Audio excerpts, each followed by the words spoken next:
अस्सलाम वालेकुम। उम्मीद करना सारे ठीक ठाक हो जितना भी हो अपनी ज़िंदगी ऐसे तरीके गुजारने हो। इस वेले मैं मौजूद हाँ डडियाल सिटी फ्रूटानी दुकानों बक्कियाँ के सब अगे टूर है चकसवारी जानब पिछले साड़ियाँ वीडियो तकियाँ उस अनीस भाई ने एक्सीडेंट नहीं अनीस भाई तो काफ़ी सीरियस है और शफा अस्पताल पिंडी है उन्होंने दुआ करो अल्लाह पाक उन्होंने सेहत है। तो बाकी उन्होंने दोस्त ऐसे हैं जिसने विकास भाई सन और हमून भाई सन वो तो आई गए कार उन्होंने सेहत काफ़ी बेहतर है। हमून भाई की छोटी मोटी चोटा आई सन वो तो हूँ कार है तो उन्होंने कार ही दे रहे हैं उन्होंने तीमारदारी करना और बाकी उन्होंने मालूमात किस है बेसिकली एक्सीडेंट होया किस है जैर कार जो है तो हमने कि कुछ किन्नी का जाओ है ये फ्रूट की दुकान है तो असा है कि इतों लाजमी असा उन्होंने कार कुछ खड़ना है कि रात का टाइम है रात काफ़ी ज़्यादा आई चुकी है जहर ये वाकया जो सुबह टाइम ना सी फिर अस शाम के टाइम इकट्ठे तो इरादा किया है कि उन्होंने कार जाना लाजमी उन्हें तकने तो बाकी इस एक्सीडेंट ने असा मालूमात किन्नी कि बेसिकली होया किस तरह ऐसी है कि सारे नाल दानी भाई मौजूद है और चाचा भी मौजूद है तो ये सारे नाल उन्होंने कार जा सकना असा दे रहे हैं मोटरसाइकिलों पर 2 मोटरसाइकिल है उन्होंने असा जाना तो बैटरियां भी लो या पावर बैंक असा चाहे चार्जर चाहे जिथे असेंगी मौका मिले चार्जर असा चार्ज कर सकते अपने जहर बैटरियां सन है तो वीडियो बन सकता तो वैसे वीडियो बननिया को नहीं है फल फ्रूट होना चाहिए कहता रेडी हो सर बनवास अपना किता होया सारी बैटरी लो गई है हाँ बैटरी लो गई है निकली है मैं ना माशी लेट होने पे अगर ना लगदी सी तो और मामलात सो जहर मामलात सारे वाकई सो हो रहे फोन मारना पे हला चलो है निकलो है आगे आगे हो सारे पीछे ही सरप्राइज चासाने कि दानी भाई रोनी सरप्राइज जुलने जी चकसवाई तक अस चेक करवाने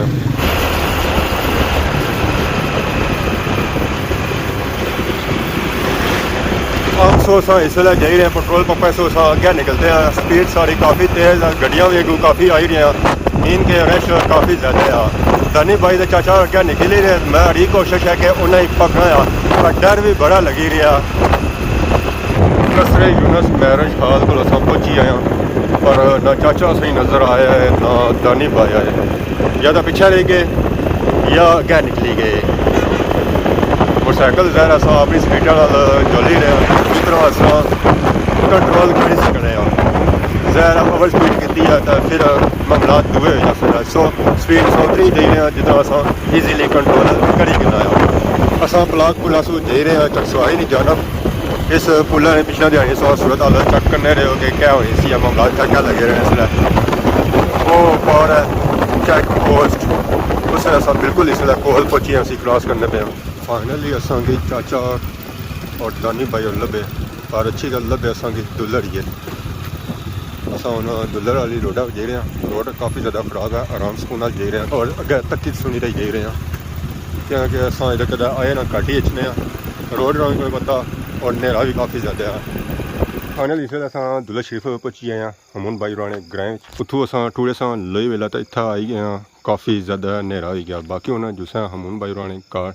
तो उन्होंने पूछा बेसिकली होया कैसी है अल्लाह ताला सुन सेहत है अल्लाह ताला सुन लंबी जिंदगी है यकीन करो जब जिस वेले ना ये वाकया सुनता हुआ यकीन करो इतनी ज़्यादा परेशानी है जिनका कोई हिसाब नहीं सोचने पे आगे हो ही क्या गया यकीन करो इंसान की जी जिंदगी है ना ये बहुत ही शार्ट जी है जो अगर इंसान समझ जाता है यकीन करो रोड पर चलने की वजह हादसे हो ही जाने मैं समझ रहा है लेकिन यकीन करो जो ये हादसा सा इतना जिन्हें वेलिया ने यकीन करो सुनता हुआ ना उन्होंने वेलिया ने इतने ज़्यादा परेशान है असा खुद सारे यूट्यूबर है नहीं है कि जिला मिरपुर ने जितने भी यूट्यूबर है सारे परेशान भी है एक दूसरे राबते भी है इस टाइम साकिब साहब ने सारा राबता होया है कि अनीस भाई ने थोड़ी जी तबीयत अल्हम्दुलिल्लाह थोड़ी ठीक है ये हमून भाई भी नाल से दुए भाई त्रीए भाई और कड़े से ओ चकसवारी ने से खैर मैं तो जानना नहीं मुलाकात में पर वो माशाल्लाह व्लॉगर से पहली दफा यार मुलाकात हुई ना अच्छा तो खैर असा जेरे सा बाबे जाता नहीं सर तो उता कोई फैमिली आई से सारे ओवरसीज में ओ तो ना कोई आया से व्लॉग बनाना ना अपने जेड़ा ना एक नवा मकान तैयार किया मैं फैमिली सरप्राइज देसा जी ऐसा करना था सुबह अच्छे तब व्लॉग ना बनाना था अनीस भैया चलो जुड़ा मैं चलो गया इथों बहरहाल कोट थोड़ी जगह गया ना लाइक पंप पेट्रोल एसोसिएशन में जैसा मोड़ फिर ना अगे तू एक ट्रक आई सी नाल ही बस ओवरटेक करी बहरहाल असा तेक नीस भाई कच्ची रोडा की गड्डी बहरहाल नहीं कंट्रोल ना भी गड्डी जेह्ड़े भराई बस है फुल ना कट कराइए जिसलै साड़ी गड्डी मारी ना अच्छा तुहानू बनाने का मकसद भैन भ्रो इन्होंने ये आ कि ये अपनी लैंड पर जाई रहे से तो इन्होंने साइड पर दूसरी साइड पर आई सा ट्रक ट्रक ने पीछे बस सी है, बस करी रही सी ट्रक की अवटे कहानी बस आई है बाहर तो अनीस साहब की गड्डी जी सी है उस बसा नाल लगी है। अनीस साहब ने अपने तो कोशिश की है बचाने की, यकीन करो बस इतनी बड़ी हो गई है ना कि जिस टाइम से जरा ठे लगी है तो मैदान गड्डी बिल्कुल ही थोड़ी हो गई है। तो इसने वजह नाल यकीन करो एक मैं समझी सकना आ ही सकना है कि यूट्यूबर लाइफ एक ब्लैक डे आ ही सकना है ये कि तको एक बहुत कीमती जान भैन भ्रो अज जिंदगी और मौत की कशमकश फसी हुई है भैन भ्रो। यकीन करो सुनता है तुसें भी भावे कितों पता लगी है सर जी हमारे जो बाजू है फ्रैक्चर है जी जी नाल इस जगह पे जो ना टंगी वगैरह लगी थी इतना भी मिस सट लगी। अच्छा बाकी पसलियां दो जड़ियां ना उन्होंने थोड़ा जा डॉक्टर ने तो ध्यान दिया पर अल्हम्दुलिल्लाह गोडियां ने इतना कौन लगा वो थोड़ी बहुत जिसका नॉर्मल पर जो ये चीज़ है ना ये सही तुसें पीछे बैठे सी बिल्कुल अनीस भाई से पीछे बैठे थे। अनीस भाई ने पीछे बैठे से इन्ना की तां ज़्यादा लगी है इस वजह ना कि अनीस भाई उन्होंने लगी है क्योंकि इन्होंने जी सैड सी ना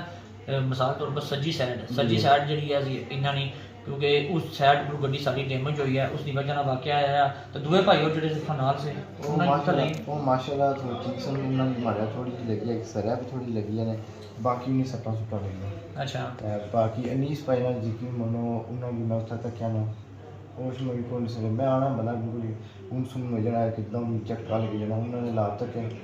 दिल घबराई गया मैं हूँ क्या बसी मुड़ी फिर उठा बंदे भी पता माशाल्लाह बड़े अच्छे उन्होंने किया हुआ एम्बुलेंस उठाई फिर बार अनीस भाई वास्ते हाले भी इसकी दुआ सारे बनाए या अपील करने के सारे बंदे दुआ करो सर पर हो जाए बस ते अनीस भाई जिस टाइम हादसा होया है उस गड्डी विच उन्हां अच्छी बंदियां कढ़िया है बिल्कुल जनाब गड्डी दा सोता क्या उसी बिल्कुल ही पिछकी गया तो बड़ी हिम्मत हालांकि उन्हें बर्दाश्त कर रखी है जरा उन्हें खट दिया ना बाहर बिल्कुल जुड़ी सी सोता क्या उसी पिछली सीटा ना जी जी अगो बोनट शोनट सब कोई ना जुड़िया सी गड्डी ना पूरी तबाही निकली सी बहुत खौफनाक हादसा सा फ्रंट पर लगाना है या साइड पर लगी ऐसा जी फ्रंट में लगी है पूरी पास फ्रंट में जिस पर फ्रंट कुछ पर फ्रंट जी पूरी साइड लगी है ना चाचा वो वाही सकलियां फ्रंट साइड पर लगी है ते अनीस भाई की उठा होश क्या सा इसला सुनो सर जी जिस टाइम अनीस भाई का एक्सीडेंट है तो मैं मिगी तकरीबन 5 मिनट से दसिया मैं आपको ही सारा रहा पर 5 मिनट बाद जब निकल गया अनीस भाई की होश पहुंच गया उन्होंने कहा खुली ऐसा नहीं होना एकदम बंदा सदमे ला जाना इस तरीके ने हाथ संभाले उन्हें ब्लीडिंग बहुत ज़्यादा हुई थी मुड़ी कौन मुड़ा जाए उसने सख्ती सा दसिया उसकी मैं देखा उसकी बहुत ज़्यादा ब्लीडिंग हुआ है फिर मेरी भी बाजू की लगी है इतना ब्लीडिंग हुआ लगी फिर असा गया सरकारी अस्पताल में अंदर फिर उत्थे उन्हें जना ना एमरजेंसी का ट्रीटमेंट किया जो हो सकिया उन्होंने किया हुआ मुड़ी अनीस भाई ने जो बहुत ज़्यादा यकीन मनो खौफ लगना सी हाले मैं हूँ सोचना थमी जाना ये गली पर ब्रो जिसे आखांगे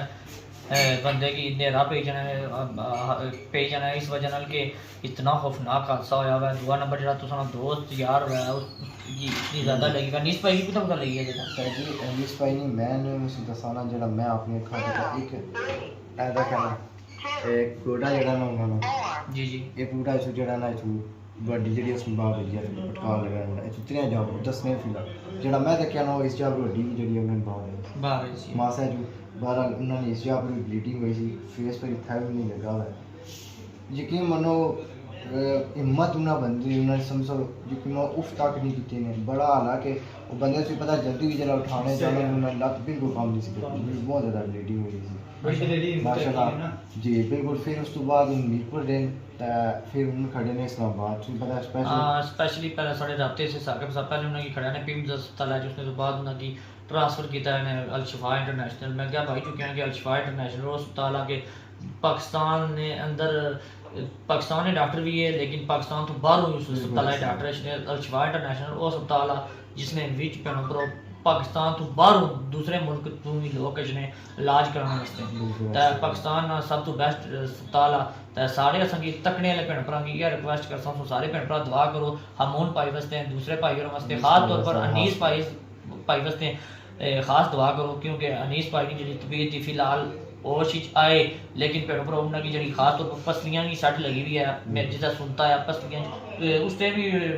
बिल्कुल भी पाया उसने पसलियां की भी जगह है उस टाइम अनीस भाई की होश कौन सी जिस टाइम नहीं डॉक्टर ने क्या पाया डॉक्टर ने दसा है दब शॉप लगी है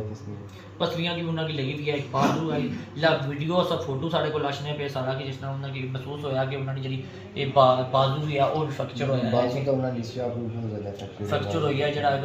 क्योंकि पूरी साइड जो लगी है उन्होंने लत भी फ्रैक्चर हो गया, बाजू भी फ्रैक्चर होया भैन भ्रो सिर है। खास तौर पर मैं सुनता है कि नक्का नहीं हड्डी भी शका स्टेयरिंग लगा है, नक्का नहीं हड्डी नक्का पर भी लगी हुई है उन्होंने काफ़ी ज़्यादा। तो बाई लाई तो भैन भ्रो गल ये मुकनी है कि यकीन करो इतना अफसोस आ। दूसरा नंबर ये सारे भैन भ्रा असें तकने वाले दुआ करो कि अल्लाह ताला ने इस पाएगी हमून पाएगी, दूसरे पाए साढ़े तीसरे पाई कि अल्लाह ताला सेहत देन, लंबी जिंदगी देन। यकीन करो ये जुले से एक यूके तो फैमिली आई रही थी पाकिस्तान, तो अपनी फैमिली की सरप्राइज दे रही थी तेन करो उन्हें सरप्राइज चक्रा चे सुबह सुबह करू लिखते जातरा ने अंदर वो फैमिली कितना आई थी जातला ने अंदर इस उन्होंने कोई उन्होंने नवी नवा मकान बनाया ना, तो उन्होंने है फैमिली की सरप्राइज देना चाहिए। अच्छा वो जिस अनीस भाई ने वो कोई ऐसा सुना अनीस भाई दसया सी कि इन्होंने हमून भाई ने बारे का मकसद ये है कि वो फैमिली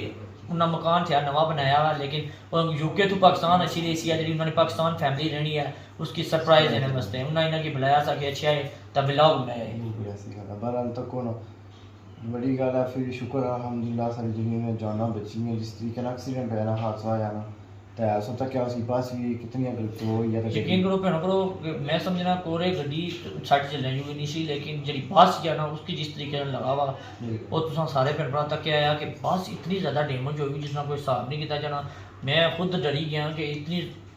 कुछ स्पीड इसी या क्या मसला असानी तकरीबन 30 to 40 स्पीड ऐसी मोड़ सी असा मट्टी की थी। बहरहाल जैसे मोड़ फिरिया ना अगू बस ओवरटेक करी सी फुल स्पीड है सी, ठीक है असा अपनी तरफ फुल कैचअप की है। बहरहाल उन्हें भाई ना जो बस चला ना वो झटका मारी ना अंदर करने कुछ जैसा पट्टी सेट करी ना गड्डी फेरी का साड़ी गड्डी हिट हुई है ठीक ठीक पूरी एक फ्रंट टू साड़ी तो सुनने चाहिए ऐसा कि माश यूनिवर्सिटी बस गया, लेकिन माश यूनिवर्सिटी बस नहीं सी वैसे कोई लोकल सी। बहरहाल उसने भी जो ना बच्चे वगैरह जो ना उस कॉलेजा वगैरह में चाहिए सन वो बिच ना वैसे क्लीनर वगैरह सारे वैसे इस यूनिवर्सिटी नहीं कोई बस वगैरह नहीं सी नॉर्मल जड़ी बस है। ते जरा ना जरा क्लीनर वगैरह सा या ड्राइवर वगैरह सा उन्होंने कोई हेल्प की थी तुम की ठालिया जाया या कौन सर जी जैसे ये हादसा आया ड्राइवर था उस टाइम निकली गया उसे पता है क्या कोई कंडीशन सी था। बाकी बंदे उस जेह्ड़े बस्सा बिच ऐसन आगे पिछे ऐसन माशाल्लाह बड़े ही अच्छा उन्होंने तावन सामना किया है, शुक्रगुजार है उन्होंने यकीन मनो नाल उठी आई थिंक सो एम्बुलेंस भी उन्होंने फोन किया हुआ 5 to 7 मिनट के अंदर अंदर एम्बुलेंस आई है। हाल ही जरा अनीस भाई की कटने थोड़ा टाइम लगा कि सीट वगैरह सारा उन्होंने बड़ा जरूरी की बिल्कुल जिस वजह भैन भ्रा ए जेह्ड़े सवाल जे तुसां सारे भैन भ्रा असेंगी तकने आह्ले आने से हो कि बार बार फोन करने हो तुसां सारे भैन भ्रा दा शुक्रिया इस मुसीबत दी घड़ी तुसां हमेशा ओवरसीज जितने साढ़े भैन भ्रा बैठे हुए हो बरूने मुल्क तुसां साड़ी कंडी नार रहे हो। यकीन करो तुसां सारे भैन भ्रा दी दुआ दी अशद जरूरत ही भैन भ्रा खास तौर पर अनीस भाई वास्ते, क्योंकि अनीस भाई जेह्ड़ा ने इसलै एमरजेंसी वार्ड च अल शिफा इंटरनेशनल ये गल थोड़ा रब्ता होया है अनीस भाई ने माड़ा साक उन्होंने फैमिली नाल जी आ साक भाई नाल रब्ता होया उन्हें फैमिली नाल भी नहीं असल उसे पता ना इंजेक्शन वगैरह उन्हें लाए उन्हें गल नहीं कर सकते जी हमून भाई उन्होंने ज़बानी सॉन्ग सुनता है कि बेसिकली होया कैसे था। अनीस भाई काफ़ी ज़्यादा सीरियस है, उन्होंने शिफा हॉस्पिटल इस्लामाबाद की नहीं कि उन्होंने दवानी अशद ज़रूरत है। सब दुआ करो कि अल्लाह पाक उन्होंने सेहत देन, तो बाकी जो सारे पापे आए इन्हों की भी सेहत देन। बाकी अगर आज अपनी वीडियो दौरान किसी किस्म की गलती की गया तो माफ़ किया तो बहुत ज़्यादा सोनी खिदमत की नवी वीडियो आज तब तक दसो इजाज़त फीमान अल्लाह खुदा हाफिज़।